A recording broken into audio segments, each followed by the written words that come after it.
বাংলাদেশে বাংলাদেশ জাতীয়তাবাদী দল বা বিএনপির রাজনীতি বুঝতে গেলে একটি অস্বস্তিকর সত্য মেনে নিতেই হবে। এই দলে নীতি নির্ধারণ কখনোই প্রকৃত অর্থে দলীয় কাঠামোর ভেতর থেকে হয়নি। বিএনপি বরাবরই চালিত হয়েছে রাষ্ট্রের গভীরে থাকা সামরিক, বেসামরিক এবং বিদেশি স্বার্থ জোটের ইশারায়। এই বাস্তবতার সূচনা হয়েছিল ১৯৭৫ পরবর্তী ক্ষমতা দখলের মধ্য দিয়ে, যখন জেনারেল জিয়াউর রহমান রাষ্ট্র ক্ষমতা দখল করে সেই শক্তিগুলোর সম্মিলিত প্রয়োজনে বিএনপি নামক রাজনৈতিক দলটি গড়ে তোলেন। অর্থাৎ বিএনপি জন্মলগ্ন থেকেই একটি ম্যানেজ পার্টি, যার কাজ ছিল রাজনৈতিক মাঠে কিছু নির্দিষ্ট শক্তির এজেন্ডা বাস্তবায়ন করা। এই ধারাবাহিকতায় বেগম খালেদা জিয়া কেবল ওই ডিপ স্টেটকে মেনে নিয়েছেন তাই নয়, বরং দীর্ঘ সময় তাদের দ্বারাই তিনি পরিচালিত হয়েছেন। তার ক্ষমতায় আসা, ক্ষমতায় থাকা, ক্ষমতা হারানো সবই হয়েছে ওই অদৃশ্য খেলোয়াড়দের পরিকল্পনা অনুযায়ী। তার জীবনের শেষ অধ্যায়টি এই সত্যকে আরো নির্মমভাবে উন্মোচিত করেছে। লাইফ সাপোর্টে থাকা অবস্থায় তার আঙুলের ছাপ নিয়ে নির্বাচনে মনোনয়নপত্র দাখিল করা নিছক একটি রাজনৈতিক নিষ্ঠুরতা নয়, এটি স্পষ্ট নির্বাচনী আইন লঙ্ঘন। একজন ব্যক্তি শারীরিক এবং মানসিকভাবে সিদ্ধান্ত দেওয়ার ক্ষমতা না রাখলে তার সম্মতির বৈধতা থাকে না। এই মৌলিক নীতি এখানে লঙ্ঘিত হয়েছে। তবু এই কাজটি হয়েছে এবং হয়েছে রাষ্ট্রের চোখের সামনেই এবং রাষ্ট্রের কর্তা ব্যক্তিদের অংশগ্রহণে। এখানেই প্রশ্ন ওঠে, এই অনৈতিক কাজটি হতে দিল কে?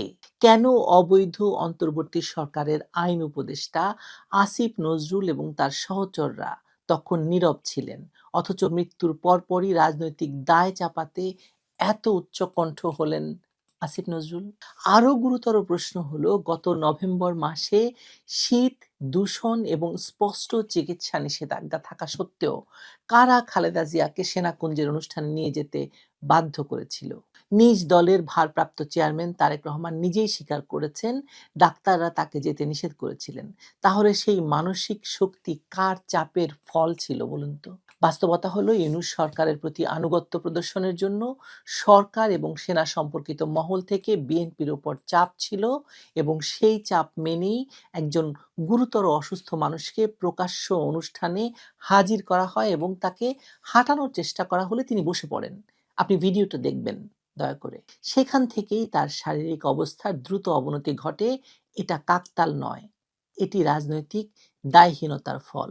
এই পুরো পর্বে সবচেয়ে ভয়াবহ বিষয় হলো, খালেদা জিয়ার অসুস্থতা এবং মৃত্যু নিয়ে রাজনীতি করেছে সরকার, বিএনপি এবং তার পরিবার। তিনি নিজেই ছিলেন এই খেলায় সবচেয়ে অসহায় চরিত্র।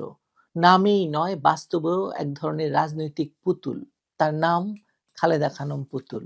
যখন বিএনপির মাধ্যমে বাঙালি জাতীয়তাবাদ, ধর্মনিরপেক্ষতা এবং মুক্তিযুদ্ধের পক্ষের শক্তিকে দুর্বল করার কাজ শেষ হয়েছে, তখন এই দলকে সরিয়ে রাখা হয়েছে। আবার এখন মুক্তিযুদ্ধের পক্ষের শক্তি আওয়ামী লীগকে নির্বাচনে এবং রাজনীতি থেকে দূরে ঠেলে দেওয়ার পর একই বিএনপিকে সামনে আনা হচ্ছে।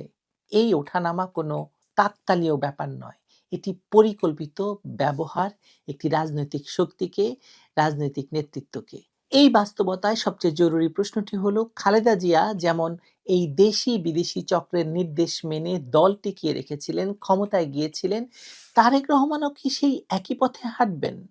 তার শিক্ষাগত যোগ্যতার সীমাবদ্ধতা, রাজনৈতিক অভিজ্ঞতার অভাব এবং চারপাশে থাকা অরাজনৈতিক স্বার্থ গোষ্ঠী তাকে আরও সহজে নিয়ন্ত্রিত করার ঝুঁকি তৈরি করছে। গত ১৭ মাসে ইউনূস এবং তার বুদ্ধিবৃত্তিক বলয়ের সঙ্গে তারেক রহমানের সম্পর্ক দেখলেই স্পষ্ট হয়, আওয়ামী লীগ বিরোধী রাজনীতিতে তারেক রহমানও আরেকটি ম্যানেজড অপশন হয়ে উঠছেন। খালেদা জিয়ার মৃত্যু পরবর্তী রাজনীতিতে এই প্রশ্নগুলো তোলা তাই আমাদের নৈতিক দায়িত্ব। কারণ এখানে প্রশ্ন কোনো ব্যক্তির বিরুদ্ধে নয়, প্রশ্ন রাষ্ট্র এবং গণতন্ত্রের ভবিষ্যৎ নিয়ে। বেগম জিয়ার মৃত্যু পরবর্তী রাজনৈতিক বাস্তবতায় এসব কথাই আলোচিত হওয়াটা জরুরি। চলুন আলোচনা তাহলে শুরু করা যাক।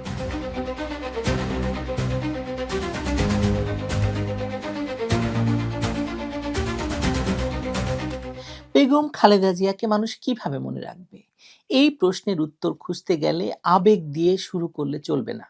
আবার কেবল অভিযোগ দিয়েও এই প্রশ্নের উত্তর খোঁজা যাবে না বা শেষ করা যাবে না। তিনি ছিলেন বাংলাদেশের রাজনীতির ইতিহাসে একটি পরস্পর বিরোধী চরিত্র, যিনি একই সঙ্গে নারী ক্ষমতায়নের প্রতীক এবং ভয়ঙ্কর রাষ্ট্রীয় বিভ্রান্তির অংশ। তার রাজনৈতিক জীবন বুঝতে হলে তাকে আলাদা করে নয়, তাকে যে কাঠামো ঘিরে রেখেছিল সেই কাঠামোর ভেতরেই দেখতে হবে। কারণ খালেদা জিয়া নিজের কোনো রাজনীতি তৈরি করেননি, কিন্তু একদল দেশি বিদেশি চক্রের গড়ে দেওয়া রাজনৈতিক চক্রের ভেতর তিনি কখনো ক্ষমতাসীন হয়েছেন, আবার যখন চক্রটি হেরে গেছে তখন তিনিও হেরে গিয়েছেন তাদের সঙ্গে। বঙ্গবন্ধুকে সপরিবারে হত্যার পর জেনারেল জিয়া সেই হত্যাকাণ্ডের সুবিধায় রাষ্ট্র ক্ষমতা দখল করেছিলেন। খুনিদের তাই তিনি পুরস্কৃতও করেছিলেন। আর জেনারেল জিয়ার মৃত্যুর পর বেগম জিয়াকেও বঙ্গবন্ধুকে খুনের পুরস্কার অব্যাহত রাখতে হলো। এমনকি তিনি খুনিদের সংসদের বিরোধী দলের নেতা পর্যন্ত করলেন। এসব ভুলে গেলে তো চলবে না, তাই না? দেখুন, আওয়ামী লীগকে সরিয়ে যে মুহূর্তে আবার একদল সন্ত্রাসী ক্ষমতায় বসলো 2024-এর আগস্টে, ঠিক সেই মুহূর্ত থেকে বেগম জিয়ার রাজনীতিও জিন্দা হয়ে উঠল। আবারও খুনিরা দেশে ফেরা থেকে শুরু করে জাতীয় বীর হিসেবে পুরস্কৃত হওয়া শুরু হলো। বেগম জিয়ার কারামুক্তি, তারেক রহমানের দণ্ডমুক্তি সবই কিন্তু ঘটেছে এই অরাজনৈতিক শক্তির হাত ধরে, যা অতীতেও হয়েছিল। এখন দেশের ক্ষমতাও তারেকের হাতে তারাই তুলে দিতে চাইছে। বেগম জিয়াকেও তারাই ক্ষমতা এনেছিল বারবার।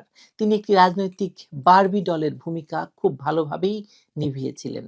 গৃহবধূর ভূমিকা থেকে রাষ্ট্র ক্ষমতার কেন্দ্রে উঠে আসা কোনো সহজ যাত্রা নয়, বিশেষ করে পুরুষতান্ত্রিক এবং সামরিক ছায়া ঘেরা রাষ্ট্রে। এই যাত্রায় তিনি যেমন সুবিধা পেয়েছেন, তেমনি তাকে এমন সব আপোস করতে হয়েছে যা শেষ পর্যন্ত তার ঐতিহাসিক উচ্চতাকে সীমিত করেছে। তার রাজনৈতিক উত্থান সম্ভব হয়েছিল একটি বিশেষ ঐতিহাসিক প্রেক্ষাপটে। সামরিক শাসনের বিরুদ্ধে 90-এর আন্দোলনে তিনি জনগণের নেত্রী হয়ে উঠেছিলেন। এটাই তার সবচেয়ে বড় অর্জন। সেই অর্জনের ভেতর দিয়েই বিএনপি একটি সেনা ছাউনি উৎপন্ন দল থেকে গণভিত্তি সম্পন্ন রাজনৈতিক দলে রূপ নেয়। এই জায়গাটিতে খালেদা জিয়ার ভূমিকা অস্বীকার করার কোনো সুযোগ নেই। তিনি ছিলেন সেই মুখ যাকে ঘিরে রাষ্ট্রবিরোধী সামরিক শক্তি, পাকিস্তানপন্থী ইসলামী রাজনীতি এবং আওয়ামী লীগ বিরোধী সামাজিক শ্রেণীগুলো এক ছাতার নিচে জড়ো হতে পেরেছিল। এখানেই তার শক্তি, আর এখানেই তার সীমাবদ্ধতাও। কারণ এই শক্তির ভিত্তি ছিল নেতিবাচক ঐক্য। কার বিরুদ্ধে আমরা এক, এই প্রশ্নের উত্তর পরিষ্কার ছিল, কিন্তু কি চাই, কি ধরনের রাষ্ট্র গড়তে চাই, সেই প্রশ্নের উত্তর অস্পষ্টই রয়ে গেছে। ফলে ক্ষমতায় যাওয়ার পর তিনি বারবার এমন শক্তির উপর নির্ভর করেছেন যারা স্বাধীনতার মৌলিক চেতনার সঙ্গে সাংঘর্ষিক। যুদ্ধাপরাধী জামায়াতের সঙ্গে জোট করা, মুক্তিযুদ্ধের ইতিহাসকে ঝাপসা করা, সংখ্যালঘু এবং ভিন্ন মতাবলম্বীদের বিরুদ্ধে রাজনৈতিক ভাষ্য তৈরি করা, ভারতের বিরুদ্ধে চরম ভারত বিদ্বেষী হয়ে ওঠা, এসবই তাকে একটি নির্দিষ্ট ভোট ব্যাংক দিয়েছে, কিন্তু তাকে কালোজয়ী হতে দেয়নি। ইতিহাস শেষ পর্যন্ত কেবল ক্ষমতার হিসেব রাখে না, নৈতিক অবস্থানও বিচার করে। তার রাজনৈতিক মৃত্যু আসলে ঘটেছিল 2007 সালের 11ই জানুয়ারিতেই, যাকে আমরা 1/11 বলে থাকি, যার অন্যতম কুশীলব ছিলেন ডক্টর মোহাম্মদ ইউনূস। এরপর যা হয়েছে তা ছিল দীর্ঘ রাজনৈতিক প্রলম্বন, জেল, মামলা, অসুস্থতা, শর্ত সাপেক্ষে মুক্তি, এসব তাকে রাজনীতির প্রতীকী কেন্দ্রে রাখলেও কার্যকর নেতৃত্বের জায়গা থেকে সরিয়ে দিয়েছিল। এই সময়ে বিএনপি ক্রমে একটি অপেক্ষমান দলে পরিণত হয়েছে, যে দল ক্ষমতার জন্য লড়ছে না, বরং ক্ষমতা পরিবর্তনের অপেক্ষায় আছে। এই শূন্যতার ভেতর দিয়েই -2, বিরাজনীতিকরণ, বিকল্প নেতৃত্ব, এই সব প্রকল্প মাথাচাড়া দিয়েছিল। এই প্রেক্ষাপটে তার মৃত্যু কেবল একজন নেত্রীর প্রস্থান নয়, বরং একটি দীর্ঘ রাজনৈতিক পর্বের আনুষ্ঠানিক সমাপ্তি। এখান থেকেই প্রশ্ন আসে, এখন কি হবে? খালেদা জিয়ার মৃত্যু কি তারেক রহমানের জন্য সহানুভূতির ঢেউ তৈরি করবে? স্বাভাবিকভাবে তা সেটা করবেই, কিন্তু সহানুভূতি দিয়ে রাষ্ট্র চালানো যায় না। সহানুভূতি নির্বাচনে জিততে সাহায্য করতে পারে, কিন্তু রাষ্ট্র পরিচালনার জন্য প্রয়োজন রাজনৈতিক দক্ষতা, প্রাতিষ্ঠানিক বোঝাপড়া, শিক্ষাগত যোগ্যতা এবং নৈতিক গ্রহণযোগ্যতা। তারেক রহমান এসবের কোনোটিতেই শক্ত অবস্থানে নেই। তিনি রাজনীতিতে এসেছেন রাষ্ট্র ক্ষমতার উত্তরাধিকার হিসেবে, সংগ্রামের ভেতর দিয়ে নয়। একজন প্রেসিডেন্ট এবং প্রধানমন্ত্রীর পুত্র হয়েও তিনি শিক্ষাগত যোগ্যতায় অনেকটাই মানে মাইনাস অবস্থানে আছেন। তার শিক্ষাগত যোগ্যতা নিয়ে প্রশ্ন আছে, রাজনৈতিক প্রশিক্ষণ তার নেই, দীর্ঘদিন বিদেশে অবস্থান তাকে দেশের বাস্তবতা থেকে বিচ্ছিন্ন করেছে। ২০০১ থেকে ২০০৬ সালের অভিজ্ঞতা দেখিয়েছে তিনি সিদ্ধান্তের কেন্দ্রে থাকলে কি ধরনের বিপর্যয় ঘটতে পারে। সেই সময় তার চারপাশে যারা ছিল আজও তারাই আছে। অবসরপ্রাপ্ত সামরিক, বেসামরিক আমলা, ব্যবসায়ী গোষ্ঠী, সুবিধাভোগী রাজনীতিবিদ। এরা অতীতে তাকে ভুল পথে চালিত করেছে, ভবিষ্যতেও যে করবে না এমন নিশ্চয়তা আপনি দিতে পারেন?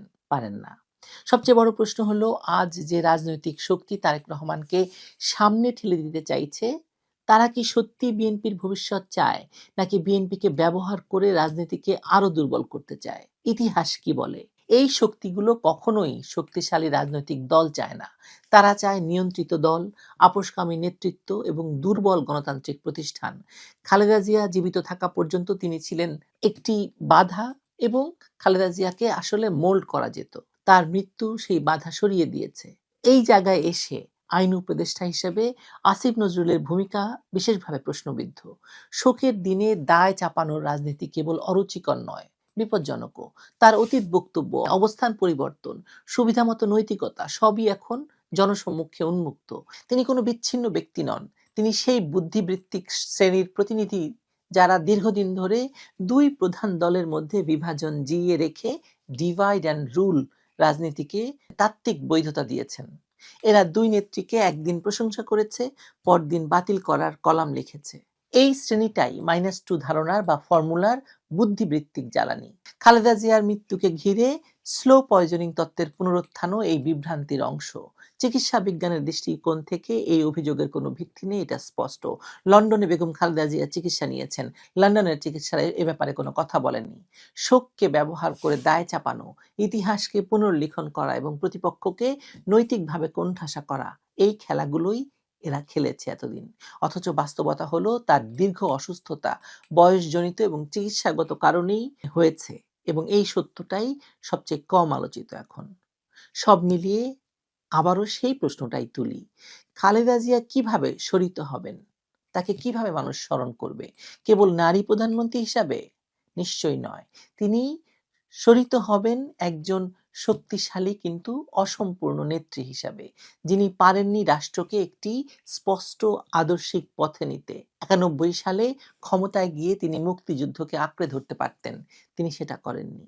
তিনি বরং সেই বঙ্গবন্ধুর খুনিদের প্রশ্রয় দিয়েছেন, তিনি মুক্তিযুদ্ধ বিরোধীদের প্রশ্রয় দিয়েছেন এবং বাংলাদেশে দুর্নীতির পথকে উন্মোচন করেছেন। কিন্তু তিনি পেরেছিলেন পুরুষতান্ত্রিক রাজনীতির কেন্দ্রে দাঁড়িয়ে ক্ষমতা ধরে রাখতে। তিনি নিজে উগ্র নন, কিন্তু উগ্র শক্তির সঙ্গে আপোষ করেছেন। এই দ্বৈততাই তার উত্তরাধিকার। তাকান এবার তার পুত্র তারেক রহমানের দিকে। মা খালেদা জিয়া যা পেরেছিলেন একটি অনিয়ন্ত্রিত ব্যবস্থার ভেতর নিজেকে গড়ে তোলা, তা তারেক পারবেন কি? বাস্তবতা বলছে পারবেন না। কারণ সেই সময়, সেই প্রেক্ষাপট, সেই সামাজিক সমর্থন খালেদা জিয়ার আমলে যা ছিল তা এখন বদলে গেছে কিংবা একদমই নেই। আজকের বাংলাদেশ আরো জটিল, আরো নিয়ন্ত্রিত, আরো সেনা, এনজিও, কর্পোরেট জোট নির্ভর। আর বিদেশি শক্তি এখন আরো অনেক বেশি বাংলাদেশকে নিয়ন্ত্রণ করার জন্য উদ্যত। এখানে টিকে থাকতে হলে কেবল নাম নয়, দক্ষতা প্রয়োজন। খালেদা জিয়ার মৃত্যু বিএনপিকে সাময়িক সহানুভূতি দিতে পারে, হয়তো একটি বড় জানাজা, হয়তো কিছু নির্বাচনী সুবিধা, অনেক লোক সমাগম দেখানো, এসব হবে। কিন্তু দীর্ঘমেয়াদে যদি দলটি আবার অরাজনৈতিক শক্তির সঙ্গে আপোষে যায়, তাহলে এই মৃত্যু তাদের জন্য আশীর্বাদ নয়, অভিশাপ হয়ে দাঁড়াবে। কারণ ইতিহাস কাউকে শুধু কাঁধে তুলে রাখে না, সেই হিসেবেও নেয়। বেগম খালেদা জিয়ার রাজনৈতিক জীবনের শেষ অধ্যায় আমাদের শিখিয়েছে, বিএনপির রাজনীতিতে ব্যক্তি নয়, সিদ্ধান্ত নেয় কাঠামো, নেতা নয়, চালক থাকে অদৃশ্য শক্তি। খালেদা জিয়া জীবনের প্রায় পুরো সময় জুড়েই এই বাস্তবতার সঙ্গে আপোষ করে চলেছেন। তিনি জানতেন এই আপোষ ছাড়া দল টিকবে না, ক্ষমতার সম্ভাবনাও থাকবে না। ফলে তিনি ধীরে ধীরে নিজেই এক ধরনের রাজনৈতিক পুতুলে রূপ নিয়েছিলেন। নাম বড়, কিন্তু সিদ্ধান্ত অন্যের হাতে। আজ সেই একই জায়গায় এসে দাঁড়িয়েছেন তারেক রহমান। পার্থক্য শুধু এক জায়গায়, খালেদা জিয়া রাজনীতিতে এসেছিলেন শূন্যতা আর সংকটের ভেতর দিয়ে নিজেকে গড়ে তুলতে বাধ্য হয়ে, আর তারেক রহমান এসেছেন উত্তরাধিকার হিসেবে প্রস্তুতি ছাড়া, প্রাতিষ্ঠানিক রাজনীতির ধাপ না পেরিয়েই। তিনি একবারে বিএনপির শীর্ষ পর্যায়ে চলে এসেছেন। এই দুর্বলতাই তাকে ডিপ স্টেটের জন্য আরো সুবিধাজনক ক্যাচ হিসেবে পরিণত করেছে। গত ১৭ মাসে আমরা স্পষ্ট দেখেছি কিভাবে তাকে সামনে রেখে আবারও একটি ম্যানেজড অপোজিশন তৈরি করার চেষ্টা হয়েছে। কখনো তাকে আশ্বাস দেওয়া হয়েছে, কখনো অপেক্ষায় রাখা হয়েছে, কখনো মামলা তুলে নেওয়ার টোপ দেওয়া হয়েছে, কখনো দেশে নিরাপত্তা দেওয়ার টোপ দেওয়া হয়েছে, আর এখন তো তাকে প্রধানমন্ত্রী করার টোপ দেওয়া হচ্ছে। তারেক রহমান যদি মায়ের পথেই হাঁটেন, ডিপ স্টেটের ইশারায় দল টিকিয়ে রাখা, ক্ষমতার স্বপ্ন দেখিয়ে বারবার আপোস করা, তাহলে তিনি কেবল নিজের রাজনৈতিক ভবিষ্যৎ নয়, বিএনপির ভবিষ্যৎও ঝুঁকির মুখে ফেলবেন। ইতিহাস বলছে ডিপ স্টেট কাউকে স্থায়ীভাবে ক্ষমতায় বসাতে চায় না। তারা চায় ব্যবস্থাপনায় থাকা দুর্বল নেতা যাকে প্রয়োজন মতো সামনে আনা যায়, আবার সরিয়ে রাখা যায়। আমার মনে হচ্ছে তারেক রহমানকে ইউনূস এবং এই ডিপ স্টেট কিছুদিনের জন্য ক্ষমতায় আনবে, আবার তার ব্যবহার শেষ হলে ছুঁড়ে ফেলে দেবে এবং বাংলাদেশের উগ্র ভয়ঙ্কর ধর্মভিত্তিক শক্তিকে তারেক রহমানের ব্যর্থতার পর বাংলাদেশের সর্বোচ্চ রাষ্ট্র ক্ষমতা দিয়ে দেওয়া হবে। আমি জানি না তারেক রহমান এই সত্য বুঝতে পারছেন কিনা। বেগম খালেদা জিয়ার মৃত্যু এই সত্যকে আরো স্পষ্ট, আরো প্রাসঙ্গিক করে তুলে ফেলেছে। ভালো থাকবেন সবাই।